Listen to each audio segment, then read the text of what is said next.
Hello everyone, this is Mahalakshmi Kosuru. Today we are going to discuss some important case laws in the subjects of Civil Procedure Code 1908, Criminal Procedure Code 1973, Insurance Law, Law of Evidence, Arbitration Conciliation Act 1963. Brief explanation అనేది ఇస్తాను. First CPC సబ్జెక్ట్లో case law చూద్దాం. First case law regarding the place of suing. ఏ sections deal చేస్తాయి? Section 15, 16, 19, 20. Section 15 ఏం చెప్తుంది? Courts in which suits can be instituted. Section 16 suits to be instituted where subject matter situated. Section 19 suits for compensation for wrongs to person or immovables. Section 20 other suits to be instituted wear defendants decide or cause of action arises. Case law చూద్దాం. Kusum ingots and alloys limited versus union of India 2004 case. ఈ కేసులో supreme court ఏం చెప్పిందంటే, where cause of action arises at more than one place the plaintiff has option to file the suit in any of the courts where cause of action has arisen as per section 20 of the CPC. Section 20 ప్రకారంగా ఎక్కడైతే cause of action arise అవుతుందో అక్కడ సూట్ని file చేయొచ్చు అని supreme court చెప్పింది. Next attachment గురించి చూద్దాం. Attachment అనేది it is a legal process under CPC in India by which a court can order the seizure of property assets of party to a lawsuit to secure judgment. It is the attachment of the property before judgment అనేది జరుగుతుంది. కేసులో చూద్దాం. Shrimati Mohini Jain versus state of Karnataka. In this case, Supreme Court held that power of attachment is discretionary and should be exercised only in exceptional cases where there is a clear threat of defendant disposing of the property with a view to defeating the decree that may be passed against him. ఎప్పుడు ఇది attachment అనేది చేస్తారంటే, ఎప్పుడైనా కొన్ని exceptional కేసెస్లో. ఎలాంటిది? Clear threat అనేది ఉంది. డిఫెండెంట్ అనేవాడు ప్రాపర్టీ మొత్తాన్ని డిస్పోజ్ చేసేస్తాడు. ఎప్పుడైతే అతను అనుకుంటాడో తనకు అగెనిస్ట్గా డిగ్రీ వస్తుందని, అప్పుడు అతను డిస్పోజ్ చేద్దామని చూస్తాడు. అలాంటి టైంలో జడ్జ్మెంట్ ముందుగా ఈ అటాచ్మెంట్ అనేది చేస్తారు. అలాగే Punjab national bank versus Surendra Prasad. In this case supreme court held an order of attachment before judgment can be challenged by way of revision before high court. ఈ అటాచ్మెంట్ బిఫోర్ జడ్జ్మెంట్ అనేది రివిజన్కి పంపకూడదని చెప్పారు హైకోర్టు ముందుకి. Under section 115 of CPC the court clarified that remedy of revision is available only against an order affecting the jurisdiction of the court or where the order is passed illegally or with material irregularity. ఎప్పుడైతే material illegality ఉంటుందో, అలాగే ఇల్లీగల్గా కనుక జరిగితే అప్పుడు మాత్రమే రివిజన్కి పంపించాలి. Next execution of decree. It is a process by which a judgment or order of court is enforced. Case law చూద్దాం. United bank of India versus Satyavati. In this case, Supreme Court held that object of execution proceedings is to give effect to decree and to obtain satisfaction of judgment debt. The court also clarified that decree holder is entitled to execute the decree by resorting to any one or more modes of execution provided under CPC. ఈ CPC ప్రకారంగా ఉన్న execution మోడ్స్లో follow అయ్యి degree holder అనేవాడు entitled అవుతాడు to execute the decree. Court classified that executing court has power to interpret the decree and to determine the scope of relief granted by the decree. So these are the three case laws in the Civil Procedure Code. Next, Criminal Procedure Code. First case law. A stated in FIR that a fair and tall person killed Y. But at the time of trial proceedings, A stated that a black and short person killed Y. Briefly explain admissibility of statements given by A. ఏ అనేవాడు FIR రాసేటప్పుడు ఏం చెప్పాడు? Fair and tall person చంపేశాడు వైని అని. కానీ trial proceedings అప్పుడు మాత్రం short and black person చంపాడని చెప్పాడు. ఇప్పుడు అడ్మిసిబిలిటీ ఆఫ్ స్టేట్మెంట్స్ గురించి చూద్దాము. Indian evidence act sections 105, 153, 157 deal with this case. Case law చూస్తే మనకు అర్థమవుతుంది. State of Himachal Pradesh versus Asharam. ఈ కేసులో supreme court of India held that contradictions made by the witness in FIR and in trial proceedings may effect the credibility of the witness. ఎప్పుడైతే contradictions అనేవి ఉంటాయో, అతను ఎఫ్ఐఆర్లో చెప్పింది ట్రయల్ ప్రొసీడింగ్స్లో చెప్పింది, అప్పుడు అతని క్రెడిబిలిటీ అనేది దెబ్బతింటుంది, విట్నెస్ యొక్క credibility. But the court must evaluate the reasons for contradictions and determine whether they were made intentionally. ఇప్పుడు అతను ఇంటెన్షనల్గా చెప్పాడా లేదా అనేది కోర్టు ఎవాల్యుయేట్ చేయాల్సి ఉంటుంది. Or due to some other reasons such as lapse of memory. అతనికి memory problem ఏమైనా ఉండి అలా చెప్పాడా, లేకపోతే ఇంటెన్షనల్గా చెప్తున్నాడా అనేది కోర్టు ఎవాల్యుయేట్ చేయాలి. Court may consider factors such as nature of contradictions, the reasons for contradictions and the credibility of the witness before making a decision. Decision తీసుకునే ముందు ఆ కాంట్రడిక్షన్స్ యొక్క నేచర్ ఏంటి, దాని యొక్క రీజన్స్ ఏంటి, అసలు విట్నెస్ యొక్క క్రెడిబిలిటీ ఏంటి అనేవి దృష్టిలోకి తీసుకొని డెసిషన్ అనేది ఇవ్వాలి. Indian evidence act section 145 deals with admissibility of previous inconsistent statements made by a witness. Statement made by witness in FIR can be used to impeach his credibility during the trial proceedings under section 145 of Indian Evidence Act. Next case. A woman who is sentenced to death is found to be pregnant. Can the sentence be executed? Examine. ఇప్పుడు pregnant ఉమెన్కి sentence అనేది ఇవ్వచ్చా? Death sentence examine చేయమన్నారు. High court shall order the execution of the sentence to be postponed and May if things fit commute the sentence to life. High court దాన్ని postpone చేయొచ్చు, లేదంటే సెంటెన్స్ని life కిందకి మార్చొచ్చు. Section 416 of the CrPC, postponement of capital punishment of pregnant women. Also article 6 of international covenant on civil and political rights. Below 18 years కానీ pregnant women కానీ no death అనమాట. దీనిలో ఒక కేసు చూద్దాం. Deena versus union of India. Petitioner Deena was pregnant woman who had been convicted for murder and sentenced to death. ఆవిడ murder చేసింది, death sentence ఇచ్చారు. She challenged constitutionality of the death penalty. తను constitutionality of death penalty challenge చేసింది. ఏమని argue చేసింది? It violates their fundamental right to life and personal liberty under article 21 of the constitution of India. Supreme Court in its judgment recognized special circumstances of pregnant women and held that execution of death penalty to a pregnant woman would be unconstitutional. Pregnant women ki death penalty ఇవ్వడం అనేది unconstitutional అని supreme court అంది. Also observed that execution of death sentence to pregnant women would not only harm women but also unborn child.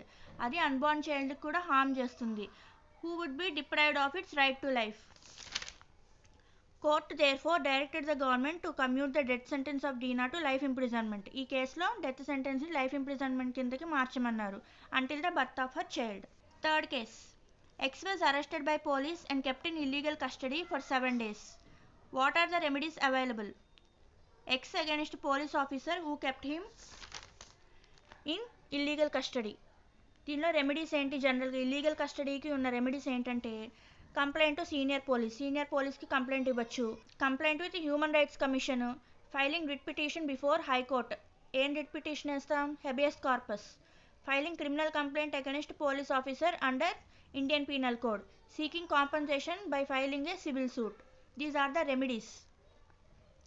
దీనిలో case ఏంటి? Nandini Satpathy versus PL దాని. నందిని సత్పతి అనే ఆవిడ minister ఒడిస్సాకి ఒకప్పుడు. నెక్స్ట్ కేసు చూద్దాం. X A young person of 19 years of age was convicted for offense of murder. X has committed offense for the first time. X claimed released on probation. Can he be released? So అతన్ని release చేయొచ్చా? X అనేవాడు first time offender, పైగా young person, 19 years age కాబట్టి his age character will be given due consideration while determining his eligibility for probation. అతని age, అతని యొక్క character అనేవి కన్సిడరేషన్లోకి తీసుకుంటారు. If he is eligible or not for the probation అని. It can release him on probation of good conduct for a period not exceeding 3 years subject to certain conditions. 3 years మించి ఇవ్వరు period అనేది. దీంట్లో people versus హర్నాడేజ్ అనే case ఉంది. ఆ కేసులో ఏంటంటే యూత్ క్రైమ్ చేశాడు, అంటే మర్డర్ చేశాడు. ఇప్పుడు ఏమేమి దృష్టిలోకి తీసుకున్నారు? అతని యూత్ని, ల్యాక్ ఆఫ్ క్రిమినల్ రికార్డ్స్, అతనికి క్రిమినల్ హిస్టరీ అంటూ ఏం లేదు, first time offender, his potential for rehabilitation, ఇవన్నీ దృష్టిలోకి తీసుకొని అతనికి ప్రొబేషన్ గ్రాంట్ చేశారు. These are the cases in the CrPC. Now let's discuss insurance law. First case Castellain versus Preston. ఇది లా ఆఫ్ ఏజెన్సీకి సంబంధించింది. Court of appeal held that an agent who has sold property on behalf of his principal has no authority to make a secret profit. ఎవరైతే person ఉంటాడో agent, అతను on behalf of the principal, ఇతనికి ఏ authority లేదు secret profit చేయడానికి. Even if the principal has not suffered any loss as a result of transaction. ఇతను చేసిన transaction వల్ల ప్రిన్సిపల్కి ఎటువంటి లాస్ లేకపోయినా సీక్రెట్ ప్రాఫిట్స్ అనేది ఏజెంట్ చేయకూడదు. Agent must not make a secret profit without knowledge and consent of his principal. ఈ ప్రిన్సిపల్ని మనం ఏమంటాం? No profit rule. ఇదొక principal of agency law. Next life insurance corporation versus Raja Vasireddy Komalavalli. ఈ కేసులో ఏంటి? Supreme court held that LIC was not entitled to repudiate policy on the grounds of non disclosure of material facts. Material facts చెప్పలేదని LIC వాళ్ళు కట్టమన్నారు. మేము not entitled, we are not liable అన్నారు. కానీ supreme court మాత్రం మీరు పాలసీని రిప్యూడియేట్ చేయలేరని చెప్పింది. Section 45 deals with the non disclosure of material facts. It provides that if an insured person fails to disclose a material fact at the time of taking out an insurance policy, the insurer has right to avoid the policy from its inception. However, insurer must prove that non disclosure was material to acceptance of risk. అది material to acceptance of risk or assessment అనేది prove చేయాల్సి ఉంటుంది. Under amendment and insurer can no longer avoid a policy on grounds of non disclosure of material facts. ఈ policy has been in force for more than 3 years. 3 years కంటే ఎక్కువ ఫోర్స్లో ఉన్నప్పుడు అతను avoid చేయడానికి లేదు. Unless non disclosure was fraudulent, only on the basis of fraudulent మాత్రమే చేయగలుగుతారు. ఇన్సూరెన్స్లో ఇంకో కేసు చూద్దాం. Cross white versus western reserve life insurance company. In this case husband took out A life insurance policy on his wife during their marriage. వాళ్ళు పెళ్ళయ్యాక husband అనేవాడు wife పేరు మీద లైఫ్ ఇన్సూరెన్స్ పాలసీ తీసుకున్నాడు. తర్వాత ఆవిడకి డైవోర్స్ ఇచ్చాడు. Husband did not remove his ex wife as the beneficiary of the policy. Beneficiary కింద అతను రిమూవ్ చేయలేదు వైఫ్ని. And she died several years later. కొన్నేళ్ల తర్వాత ఆవిడ చనిపోయింది. Husband filed a claim for the proceeds of the policy but the court ruled that he had no insurable interest in his ex wife life. ఇప్పుడు insurable interest అనేది ఉండదు కదా అతని ex wife మీద, అది కోర్ట్ చెప్పింది. And therefore was not entitled to any of the proceeds. So he is not entitled to proceeds. If husband fails to remove her as the beneficiary of the policy after the divorce, he would not be entitled to any of the proceeds from the policy. ఏ sections అంటే section 6 of the married women's property 1874, section 39 of the insurance act deals with this. అలాగే Rameshwar Prasad versus union of India అనే కేసులో supreme court held that a divorced wife continues to be nominee under a life insurance policy unless the nomination is specially revoked by the policy holder. Policy holder అనేవాడు స్పెషల్గా దాన్ని revoke చేయాల్సి ఉంటుంది. In this case, husband had nominated his wife as the beneficiary of his life insurance policy, but later he divorced her. Husband did not revoke the nomination and the wife died after the divorce was finalized.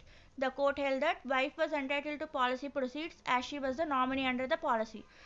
తనకే policy proceeds అనేవి వస్తాయి as she was the nominee. ఇప్పుడు evidence యాక్ట్లో చూద్దాం. First estoppel. Section 115 of the evidence act lays down estoppel. Section 92-91 ఏం చెప్తాయంటే, section 92 estoppel can be used to prove the existence of a contract. A contract that is not in writing and registered can be proved through estoppel. దీని యొక్క restriction అనమాట. Estoppel can be used to prove the existence of a contract అనేది restriction.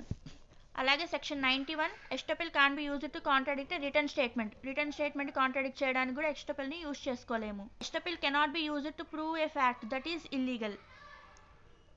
Estoppel అంటే ఏంటి? It used to prevent a party from denying something they have previously said. ఇంతకుముందు చెప్పిన దాన్ని deny చేయకుండా ఆపడం. It can be used to suppress the truth. కానీ దాన్ని ట్రూత్ని ఆపడానికో లేదంటే ఏదైనా స్టాట్యుటరీ ప్రొవిజన్ని ఓవర్ రైట్ చేయడానికో అన్కాన్స్టిట్యూషనల్ యాక్ట్ని వ్యాలిడేట్ చేయడానికో యూజ్ చేయకూడదు. ఇందులో case Basant Singh versus state of Punjab. ఈ కేసులో ఎస్టోపెల్ని డీల్ చేశారు. Next restrictions on confessions. కన్ఫెషన్స్కి కొన్ని రెస్ట్రిక్షన్స్ ఉన్నాయి. అవి ఏంటంటే వాలంటరీ నేచరు. ఏదైనా పోలీస్ ఆఫీసర్గా చెప్పినప్పుడు when confession is made to police officer. Made in custody. Confession in course of police investigation. Confession before magistrate will be and admissible only if magistrate is satisfied that it was made voluntary. వాలంటరీలో చేశాడు అనుకున్నప్పుడే court అనేది కన్ఫెషన్ని accept చేస్తుంది. Confessions by co accused. It is admissible only against person who made it, not against co accused. ఎవరైతే చెప్తాడో confession అతనికే అవుతుంది అనమాట, వేరే కో అక్యూజ్డ్కి ఇది వర్తించదు. కేసులో ఏంటంటే Ramachandra Reddy versus public prosecutor. In this case supreme court held that a confession can't be relied as an sole basis for the conviction. Conviction చేయడానికి ఓన్లీ సోల్ బేసిస్ కింద కన్ఫెషన్ని వాడకూడదు. There must be independent corroborative evidence to support confession అని ఈ కేసులో చెప్పారు. ఇంకో case ఏంటి? Pakala Narayana Swami versus emperor.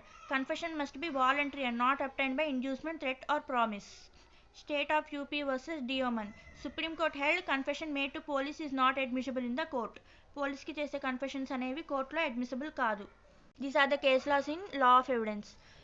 Now last topic arbitration and conciliation act 1963. ఇందులో కేస్ లాస్ చూద్దాం. First mediation. Can a common friend of parties can mediate. Common friend అనేవాడు mediate చేయొచ్చా? Common friend of parties is not specially prohibited from mediating or acting as a conciliator in a dispute. However, there are certain requirements for a person to act as a conciliator under the act, which makes it difficult for a common friend to do so. Mediation అనేది చేయొచ్చు common friend కూడా, కానీ ఎలా ఉండాలి అతనికి? he must possess his qualification and experience as prescribed by the parties. Person must be impartial అయి ఉండాలి, ఇండిపెండెంట్గా జడ్జ్మెంట్ ఇవ్వాలి, must not have any personal or financial interest in the dispute. If common friend meet these qualifications and is willing to act as a mediator, then he may do so with the consent of both the parties. However, it is important to note that common friends' personal relationship with the parties may create a perception of bias, so it may be preferred to choose a neutral third party conciliator instead. ఎవరైనా neutral పార్టీని తీసుకోవడం అనేది మంచిది. కేసులో ఏంటంటే state of Tamil Nadu versus Ramalingam. ఇందులో land ఎక్విజిషన్కి సంబంధించి parties మధ్య డిస్ప్యూట్ అనేది వచ్చింది. వాళ్ళు ఒక కామన్ ఫ్రెండ్ని పెట్టుకున్నారు మీడియేషన్ కోసం. అతను బోత్ ద పార్టీస్ అగ్రీ చేశారు. అతను చెప్పిన దానికి కేసు అనేది సెటిల్ అయిపోయింది. Next conciliation. కన్సిలియేషన్ అంటే it is a process in which an independent third party attempts to facilitate a voluntary agreement between two parties. Party should consider conciliation before resorting to litigation. కొన్ని judgements అనేది ఇచ్చింది court. ఏమేం points చెప్పిందంటే జడ్జ్మెంట్స్లోవి చూద్దాం. లిటిగేషన్కి వచ్చే ముందు కన్సిలియేషన్కి వెళ్ళాలి అని చెప్పింది. Court emphasised purpose conciliation is to promote amicable settlement of disputes and to avoid unnecessary litigation. దీని యొక్క పర్పస్ ఏంటి? ఫ్రెండ్లీ సెటిల్మెంట్స్ అనేవి ఉంటాయి. Conciliation agreement is binding on parties if it is in writing and signed by both the parties. It can be enforced through court proceedings. ఇద్దరు కనుక sign చేస్తే conciliation agreement అనేది binding అవుతుంది. Court ప్రొసీడింగ్స్లో కూడా enforce చేయొచ్చు అని చెప్పింది court. Party can't unilaterally terminate conciliation process without consent of other party. వేరే పార్టీ కన్సెంట్ లేకుండా దీన్ని టర్మినేట్ చేయలేరన్నమాట కన్సిలియేషన్ ప్రాసెస్ని. Conciliation agreement is final and binding on parties and can't be challenged in the court except on limited grounds such as fraud, coercion, mistake. దీంట్లో ఒక కేసులా చూద్దాం. మిస్ SPP and company versus Patel engineering limited. Dispute అనేది వీళ్ళ మధ్య వచ్చింది ఒక కాంట్రాక్ట్లో. ఏంకి కన్స్ట్రక్షన్ వర్క్ సంబంధించి కన్సిలియేషన్ ప్రొసీడింగ్స్కి వెళ్ళారు. సెటిల్మెంట్ డిస్ప్యూట్ సెటిల్ చేయడానికి కన్సిలియేషన్కి వెళ్ళారు. Conciliation proceedings were successful. Supreme court held that settlement agreement reached through conciliation was binding on parties and could be enforced as an arbitration award under the act. So these are some important case laws so far and I will meet you people in another video. Thanks for watching.